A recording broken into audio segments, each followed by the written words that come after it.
सारे जहां से अच्छा हिंदुस्तान हमारा हमारा, सारे जहां से अच्छा। बुलबुले हैं इसकी ये गुलसिता हमारा हमारा, सारे जहां से अच्छा। सारे जहां से अच्छा हिंदुस्तान हमारा, हम बुलबुले हैं इसकी ये गुलसिता हमारा। हाँ दोस्तों, हमारा ये हिंदुस्तान सारे जहां से अच्छा है, मगर सवाल ये है कि क्या हम भी अपने हिंदुस्तान की तरह अच्छे हैं? दोस्तों, जैसा कि आज हम वुमेन्स डे मनाने जा रहे हैं, ये एक बहुत इंपॉर्टेंट दिन है हम सब के लिए। कहीं ना कहीं हम सब लोग ये अनुभव करते हैं कि हमारी वुमेन के साथ कई तरह की प्रताड़ना होती जा रही है। दोस्तों, आज हम आप सबको कुछ कहानियां प्रस्तुत करने वाले हैं। ये कहानियां मेरी हो सकती है, ये कहानियां आप सबकी हो सकती है, ये कहानियां हम सबकी हो सकती है, क्योंकि ये कहानियां हमारे समाज में होती हैं और आपको ये कहानियां देख के कहीं ना कोई दुख जरूर पहुंचेगा। और दुख होना भी चाहिए, क्योंकि जो बात गलत है और वो गलत ना लगे तो कहीं ना कुछ गलती जरूर है। तो आइए हम आपको अपनी पहली कहानी दिखाते हैं, जिसमें एक छोटे से बच्चा कैसे भी बहू में रहता है और उसके साथ क्या होता है उसके खुद के परिवार में।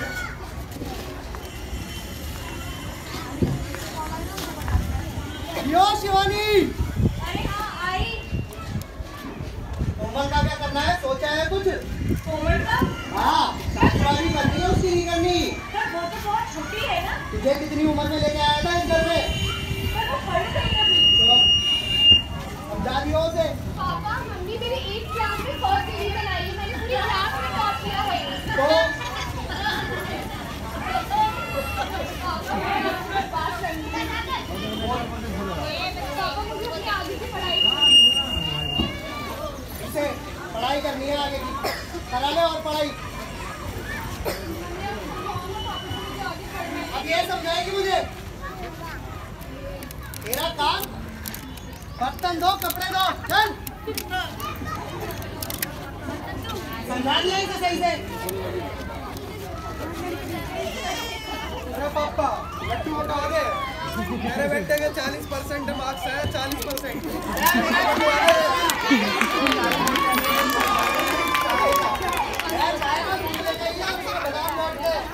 पापा, नाम क्या है? पापा देख, स्प्लेंडर है, छोटी मोटी चीजें तो मुझे चाहिए ब्लैक कलर 180cc पल्सर। ठीक है, बस इतना ही काफी है। अरे तुम पापा की जाएगा एडमिशन, बहुत बढ़िया। बेटा, दूध तो पीता जा। अरे चलो ना। हमारा संविधान इस संसार के सभी संविधानों में महान है, और वो संविधान जिसने बनाया था डॉक्टर भीम अम्बेडकर, उन्होंने बताया था कि कोई भी सामान्य संविधान भी एक महान संविधान बन सकता है अगर उसको फॉलो करने वाले लोग महान हो, और कोई भी महान संविधान एक समान संविधान बन सकता है अगर उसको फॉलो करने वाले लोग असमान हो और महान हो। मैं आपसे बताना चाहूँगा कि आर्टिकल नंबर 21A के तहत हम सबको शिक्षा का समान अधिकार है। क्या यही समान अधिकार है जो भी हमने देखा? ये क्या होता है हमारी फैमिलीज में और सोसाइटीज में कि एक छोटे से बच्चे लड़की को जो एक अच्छा काम कर सकती है उसको बर्तन धुलवाए जाते हैं, और एक लड़का जो 40% मार्क्स लेके आ रहा है उसको प्रमोट किया जाता है। क्या ये संविधान है? क्या ये सही है? ये सिर्फ एक ही घर की कहानी नहीं है, ये बहुत सारे घरों की कहानी है, और ऐसी बहुत सारी कहानी है। आइए देखते हैं दूसरी कहानी।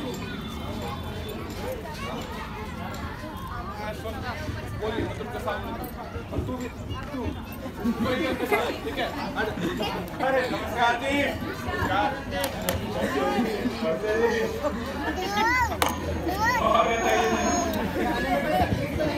बहुत बढ़िया। रास्ते में थोड़े से खड्डे थे जी बस, लेकिन बढ़िया रास्ता है, मजा आ गया।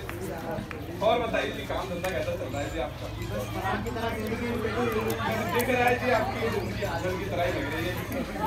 हमारी तो बहुत बहुत बढ़िया कैटरिंग है जी। लड़का आपका बिल्कुल सीधा है। अरे बहुत बढ़िया हमारा लड़का ग्रेजुएट है ना, दूध का काम करा है जी। वैसा बहुत ठीक है। बुलाओ जी लड़की, बुलाओ जी।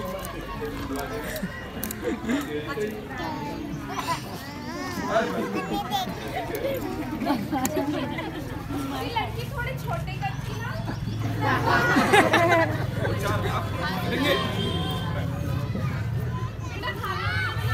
हाँ, हमारी कोमल को सब कुछ आता है और 12th में तो इसने टॉप भी किया था और अब ग्रेजुएशन कर रही है। जी वैसे ग्रेजुएशन की क्या जरूरत, खाना बनाना तो वही काम है हमारे। सही बात है जी, 2 वक्त की रोटी चाहिए। पढ़ाई की जिंदगी बस हमारा लड़का तो कमा रहा है।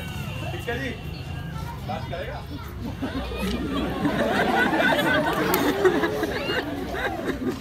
बात तो जी बात ऐसी है, 8 लाख की लड़की पहले आपका मान रखने के लिए उन्होंने मना कर दिया इसका। आप 10 दे देना और 4 पहिए की गाड़ी। ठीक है जी। आपको पता ही है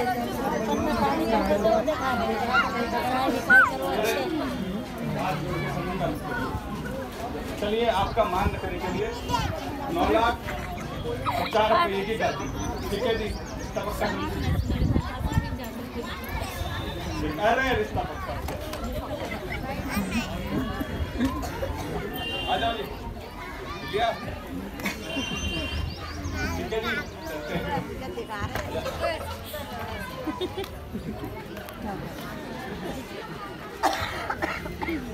जी अब कितने पैसे आएंगे कहाँ से?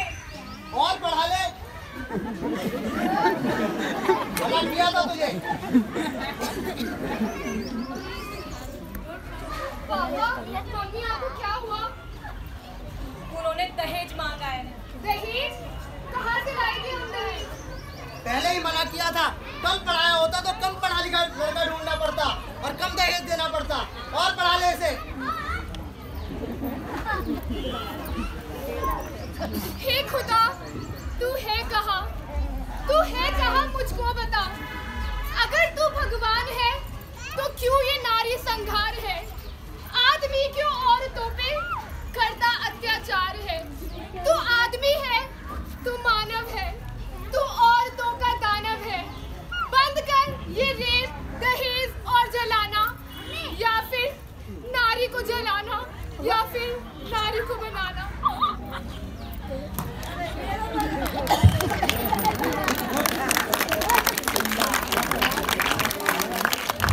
दोस्तों, इसमें ताली बजाने वाली कोई बात नहीं है, तो कृपया ताली ना बजाएं। और जितने भी लोग यहाँ पे हंस रहे हैं, शायद आपको ये मालूम नहीं होगा कि आपके घर में भी ये हो सकता है या हो रहा होगा। अभी जो यहाँ बच्चे हैं वो हंस रहे हैं तो अच्छा लग रहा है, कोई बात नहीं, क्योंकि इनको एहसास नहीं है कि अब यहाँ क्या हो रहा है। लेकिन जहाँ पे जितने भी बड़े लोग खड़े हैं, चाहे वो 18 साल से ऊपर के हो, चाहे 17 साल के हो, चाहे वो 50 साल के हो, जो भी अपने आपने देखा, ये शायद हमारे समाज की वो सच्चाई है जिससे हम ये नहीं कह सकते कि इसको ये हमारे घर में नहीं हो रहा है। ये हम सबके घर में हो रहा है, क्योंकि अगर ये पड़ोस के घर में भी हो रहा है तो वो भी हमारा घर है। अगर हमने उसके प्रति आवाज़ नहीं उठाई, इसका मतलब हम भी उतने ही दोषी हैं जितना वो दहेज लेने वाला और जितना वो दहेज देने वाला। दहेज वो आग है जिसने हमारे पूरे समाज को जला दिया है। दहेज एक वो बीमारी है जिसने हमारे पूरे समाज को बीमार कर दिया है, और दहेज एक वो दीमक है जो हमारे पूरे समाज को खा चुका है। शायद यही एक कारण है कि आज हम में से कोई भी व्यक्ति जो यहाँ पे खड़ा है, और मैं अगर गलत नहीं हूँ तो शायद मेल कैटेगरी ज्यादा है इसमें, जो ये चाहती है कि हमारे घर में लड़की पैदा ना हो। भले ही निर्वंश मर जाए, लेकिन एक लड़की पैदा ना हो, क्योंकि लड़की के पैदा होती है हमें पता है कि हमारा क्या होने वाला है। आज से 20 साल बाद हमें शायद 20 लाख रुपए की जरूरत पड़ेगी इसकी शादी करने के लिए, और वो तब है जब लड़की पढ़ लिख के अपना कमा खा रही है, अपने ऊपर इंडिपेंडेंट है। तब अगर गलती से लड़की ने पढ़ाई नहीं की और गलती से लड़की ने एजुकेशन नहीं ली और अगर वो जॉब नहीं कर रही है तो इससे भी बुरा हाल हो सकता है। यहीं पे एक प्रथा खत्म नहीं होती है दहेज की। दहेज की प्रथा, अगर दहेज मांगने वाला दहेज मिल जाता है, उसके बाद ये प्रथा और भी गलत रूप लेती है, और उसके बाद शायद ये जलाने से लेके डोमेस्टिक वायलेंस से, यानी कि घर में पीटे जाने से लेके हर एक चीज होती है। क्यों? क्योंकि हम इतने भूखे हो चुके हैं अंदर से कि हम अपने लड़के को एक प्लॉट समझते हैं, जो कि 20 साल बाद शायद एक इन्वेस्टमेंट है जो हमारे को उसकी शादी में मिलेगी। और ये समाज की सबसे बड़ी सच्चाई है। आप में से जितने भी लोग यहाँ पे हैं, शायद मैं ये नहीं कहूँगा कि आप में से किसी ने दहेज लिया होगा, और लिया भी होगा तो ऑब्वियस सी बात है कोई यहाँ पे बताएगा नहीं। लेकिन अगर आपके पड़ोस में भी अगर कोई ये काम कर रहा है तो उसे समझाएं। अभी मैंने जब स्टार्ट नहीं किया था हम लोगों ने तो हमारे को बोला गया कि हम यहाँ पे नाटक करने आए हैं, शायद यहाँ पे ये नाटक नहीं है, इसको नाटक बिल्कुल भी मत समझिएगा। ये हमारे समाज की वो सच्चाई है। अभी मनिंदर सिंह ने जी बोला था, अगर मैंने नाम गलत लिया हो तो माफी चाहता हूँ। सिंह साहब ने बोला कि हमारे समाज की कड़वी सच्चाई है। सिर्फ सच्चाई होती तो भी मैं मान जाता कि चलिए ठीक है, लेकिन ये हमारे समाज की वो कड़वी सच्चाई है जिसका घूंट ये महिलाएं रोज पीती हैं। हमारी सबसे बड़ी समस्या ये नहीं है कि ये ऐसा हो रहा है इनके साथ, दूसरी सबसे बड़ी समस्या है कि ये होने दे रही है वो चीजें, उसके खिलाफ ये आवाज ही नहीं उठाती है। ये लोग अपने काम से इतने ज्यादा दब गए हैं, ये रोजमर्रा की जिंदगी में इतने ज्यादा प्रेशराइज हो गए कि इनको पता ही नहीं कि इनके साथ क्या नाइंसाफी हो रही है। दहेज दे रहा है वो बंदा, वो खुश है उस बात को लेके कि यार चलो मेरे 10 लाख 20 लाख देने से मेरी बेटी अच्छे घर में जा रही है। अरे ये अच्छा घर नहीं है। जो दहेज मांगता है वो अच्छा घर कैसे हो सकता है? जो अपने बेटे को बेच रहा है वो अच्छा घर कैसे हो सकता है? जो ये कह रहा है कि वो लड़की जो आ रही है उसके पैसे लगेंगे आपको देने के, वो अच्छा घर कैसे हो सकता है? वो अच्छा घर कभी नहीं हो सकता। जो दहेज मांगता है उसके घर शादी करना सबसे बड़ा अपराध है। आप अपनी लड़की को जानबूझ के आग की भट्टी में भेज रहे हैं, कृपया ये ना करें। चलिए इसी के साथ में अपने अगले एक्ट की तरफ चलता हूँ, जो कि हर रोज एक लड़की सहती है। जो ये एक्ट मैं करने जा रहा हूँ इसमें उस लड़की की कोई गलती नहीं है, लेकिन फिर भी उसे सहना पड़ता है। और अफसोस की बात यह है कि ये होते होते वो एक इतना लंबा पहुंच जाता है कि उसके बाद उस पर अफसोस करने लायक भी समय नहीं बचता। चलिए उसी के साथ में नेक्स्ट अपने जो कार्यकर्ता जो यहाँ पे बैठे हैं लोग उनको बुलाना चाहूंगा प्लीज।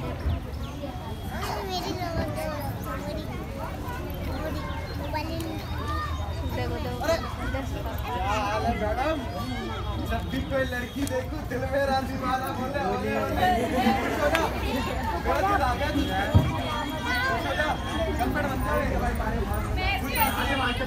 अबे तू जैसी है वैसी चाहिए बन जा ले। डे 2 दूसरा दिन। अरे मैडम जी आंखों की गुस्ताखियां माफ हो। कल पूछा था कुछ जवाब नहीं आया। सुनो गर्लफ्रेंड बन जा समझ नहीं आता क्या एक बार में? मैंने तुम्हें मना कर दिया ना, मेरे को जो ये हंस के बात कर रहा हूँ ना मैं ऐसा हूँ नहीं, याद रखियो। बता दूंगा कौन हूँ मैं, क्या हूँ मैं। आखिरी दिन। हाँ ना आज कुछ बोलूंगा ना आज कुछ समझाऊंगा, सिर्फ एक सवाल होगा और उसका सिर्फ एक ही जवाब होना चाहिए, और वो होना चाहिए हाँ गर्लफ्रेंड बन जा मेरी। गर्लफ्रेंड बन जा मेरी। गर्लफ्रेंड बन जा मेरी। लड़की है समझना चाहिए था, हाथ में रहना चाहिए था। मर्द से पंगा लिया था, देख क्या किया मैंने। मर्द हूं मैं मर्द।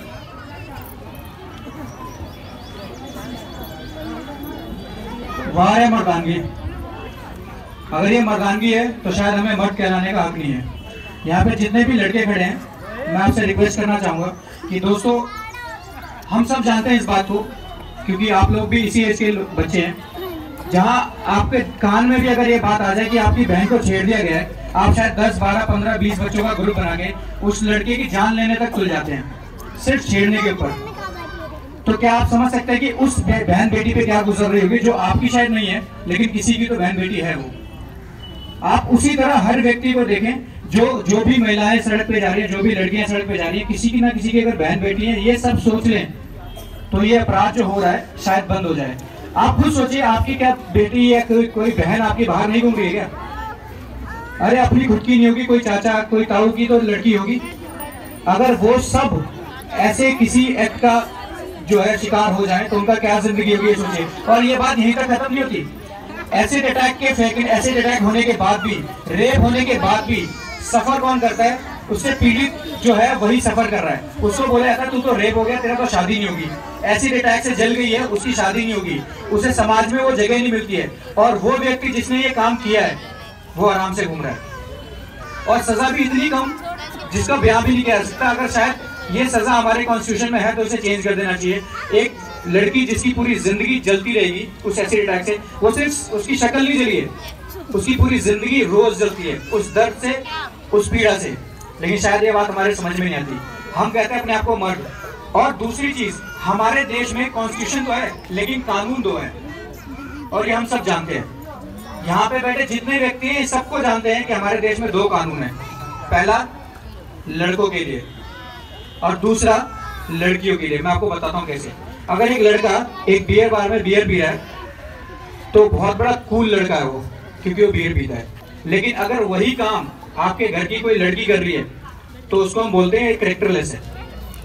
ऐसा क्यों होता है मेरे को आज तक समझ में नहीं आया कि वही बियर तो वही है, जगह वही है, सिर्फ लड़का लड़की का फर्क, एक को कैरेक्टरलेस बनाता है, एक को कूल बनाता है। दूसरा उदाहरण, अगर आप कभी भी जा रहे होंगे एक लड़के को 6 पैक ऐप दिखाने होंगे तो बनियान में उतार के भी घूम सकता है वो, उसको बॉडी बिल्डर कहा जाता है कि ये भाई बहुत बड़ा बॉडी बिल्डर है, इसकी बॉडी देखो, ये देखो। लेकिन अगर लड़की अपनी मर्जी से कोई भी कपड़ा पहन के घूम रही है तो उसको बोला जाता है यार ये तो लड़की का कैरेक्टर खराब है, ये लड़की छोटे कपड़े पहन के घूमती है, ये सही नहीं है।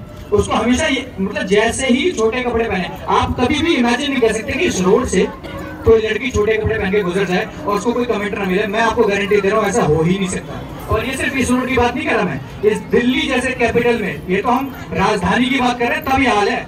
अगर आप गाँव खेड़े में चले जाए तो सोचिए क्या हाल होगा।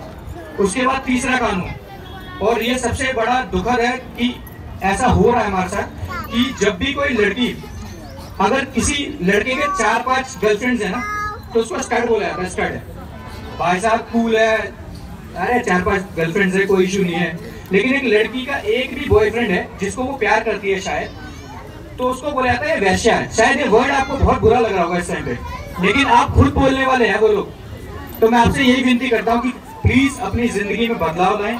ये जो भी हमने किया है ये हमने अपने लिए नहीं किया, ये हमने हम सबके लिए किया है। शायद उनमें से मैं भी एक हूँ जो शायद ये सब काम करता था, बट मेरी सोच बदलने के कारण मैं ऐसा बन गया हूँ जो अब मैं समझता हूँ कि लड़की को भी उतना अधिकार है जितना मुझे है। अगर आप में से किसी एक की भी सोच बदलने में हम कामयाब हुए तो जो भी हमने किया है, या जो भी यहाँ पे बैठे जो भी रिस्पेक्टेड लोग हैं, जो भी यहाँ पे बैठे हैं, जो अपना समय दे रहे हैं यहाँ पे, वो हमारा किया हुआ काम जो है वो मैं समझ लूंगा कि हमने अच्छा काम किया है। एक भी व्यक्ति अगर चेंज हो गया, और महिलाओं से अनुरोध है प्लीज ये लोग चेंज होना हो, आप लोगों को चेंज होना चाहिए। आप लोग अपने अंदर बदलाव लाइए प्लीज। आपके ऊपर हो रहा कोई भी अत्याचार सहने की जरूरत नहीं है। प्लीज आपके पास 181 है, वुमेन हेल्पलाइन नंबर है, +100 है, आप कभी भी कॉल कीजिए। आप सही मत, आप सह रही हैं इसलिए ये हो रहा है। जिस दिन आवाज उठा रही ना एक के भी खिलाफ, मैं आपको विश्वास दिलाता हूँ उसकी हिम्मत नहीं होगी आपके खिलाफ मुड़ के जवाब देने की। मैं आपको गारंटी दे रहा हूँ। 2 बार ये कहा जाता है कि पहली बार में गलती को अगर टोक दिया जाए तो दूसरी बार वो गलती नहीं होगी, लेकिन अगर पहली बार में नहीं टोका गया तो गलती बढ़ती जाती है और फिर वो एक विराट रूप ले लेती है जिसकी खामियाजा जो है वो आपको भुगतना पड़ रहा है। मुझे बहुत अफसोस है कि मुझे ये करना पड़ रहा है। 21वीं सदी में रहने के बाद भी ये करना पड़ रहा है, तो ये अफसोस से बढ़कर कुछ नहीं हो सकता। और मुझे उससे भी ज्यादा अफसोस है कि मुझे आप लोगों को समझाना पड़ रहा है कि आपके अधिकार क्या है, आपका हक क्या है, आपको आवाज उठानी चाहिए। ये मुझे समझाना पड़ रहा है एज अ लड़का। आपको खुद समझना चाहिए इस बात को। अब नहीं जागे तो कभी नहीं जागे, ये बात ध्यान रखिए। चलिए इसी के साथ मैं विराम देता हूँ अपनी वाणी को, और मैं आप सबका धन्यवाद देता हूँ जितने भी लोग यहाँ पे इकट्ठे हुए हैं, चाहे वो औरत हो, चाहे लड़की हो, चाहे लड़का हो, चाहे आदमी हो, चाहे कोई भी हो, चाहे मल्ले साहब हो, चाहे उनके साथीगण हो, जितने भी लोग यहाँ बैठे हुए हैं सभी लोग एक ही प्लेटफॉर्म पे हैं, चाहे वो कोई भी हो। लेकिन सबको ये समझना चाहिए कि इसको बदलाव लाने के लिए हम अपने घर से शुरू करें। जैसे कि सर ने बताया था, अपने घर से शुरू करना जरूरी है। अपनी बेटी को अधिकार देना जरूरी है, अपनी बहन को, अपनी बहू को बहू नहीं मानना, बेटी ही मानना है। ठीक है, चलिए धन्यवाद आप सबका, बहुत बहुत धन्यवाद।